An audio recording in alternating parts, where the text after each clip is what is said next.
તો જે પ્રકારે ભરૂચ બેઠકના સમીકરણ જોવા મળી રહ્યા છે તેમાં આ બેઠક વધુ રસપ્રદ એટલે બની રહેશે કારણ કે એમઆઈએમ તરફથી ઓવેસી જ્યારે ઉમેદવાર ઊભો રાખશે ત્યારે સ્વાભાવિક છે કે મુસ્લિમ મતદારોમાં જે પણ ટકાવારીમાં ફરક પડશે તેનું સીધું ડેમેજ આમ આદમી પાર્ટીને થઈ શકે છે।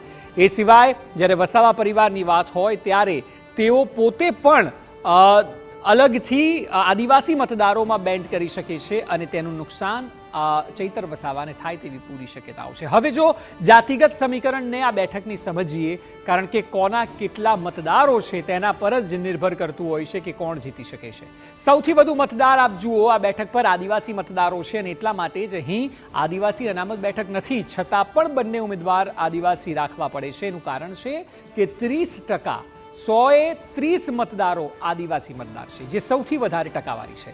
ત્યારબાદ બીજા નંબરે કેમ ઓવેસી અહીંથી ઉમેદવાર ઊભા રાખે છે તેનું કારણ છે આ 25% મતદારો મુસ્લિમ મતદારો છે। એટલે આપ જુઓ આદિવાસી અને મુસ્લિમ મતદારોને ભેગા કરવામાં આવે તો 55% મતદારો તો માત્ર આ બે સમાજના સમુદાયના છે। એટલે 155 છે આદિવાસી અને મુસ્લિમ મતદારો અને એટલા માટે જ અહીં વોટ તોડવા હોય તો મુસ્લિમ અને સાથે આદિવાસી જેટલા વિકલ્પ વધે તેટલો ફાયદો ભાજપને થાય। પાટીદાર મતદારો અહીં 12% છે જે ઓકે એવરેજ કહી શકાય કે જે 12% મતદાર હંમેશાથી ભારતીય જનતા પાર્ટીના પક્ષમાં રહ્યા છે અને એટલે જ ભાજપ અહીં જીત પણ નોંધાવે છે। આદિવાસી મુસ્લિમ મતદારોની બહુમતી હોવા છતાં બાકીના જે લોકો છે જેમ કે ક્ષત્રિય મતદાર 8%, એટલે આ તમામ લોકો ભારતીય જનતા પાર્ટીના તરફ ઝુકાવ હંમેશાથી રહ્યો છે અને એટલા માટે અહીં 6 વારથી સાંસદ મનસુખ વસાવા છે। એ સિવાય 5% મતદારો દલિત સમુદાયના છે એટલે ઓછી ગણતરીમાં છે પરંતુ આ 5% મતદારોમાં પણ વધુ આમ આદમી પાર્ટીને કોંગ્રેસ તરફનું ઝુકાવ હોઈ શકે છે અને કેટલાક લોકો ભારતીય જનતા પાર્ટી તરફથી અહીં ડિવાઇડ હંમેશા થતા હોય છે। એ સિવાય અન્ય જ્ઞાતિઓ ગણવામાં આવે જેમાં તમામ ઓબીસી સમુદાય આવી ગયો તે 20%।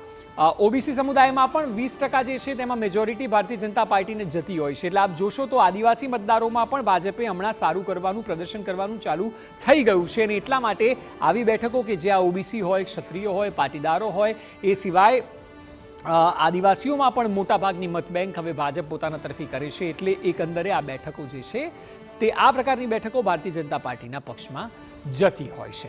એટલે મેં આપણે ભરૂચનું સમીકરણ એટલા માટે પણ બતાવ્યું કારણ કે આ રસપ્રદ બેઠક છે અને અહીંથી જ્યારે અલગ અલગ નેતાઓ પોતાના ઉમેદવાર લઈને ઉતરવાના હોય ત્યારે આ બેઠક આવનારા સમયમાં પણ વધુ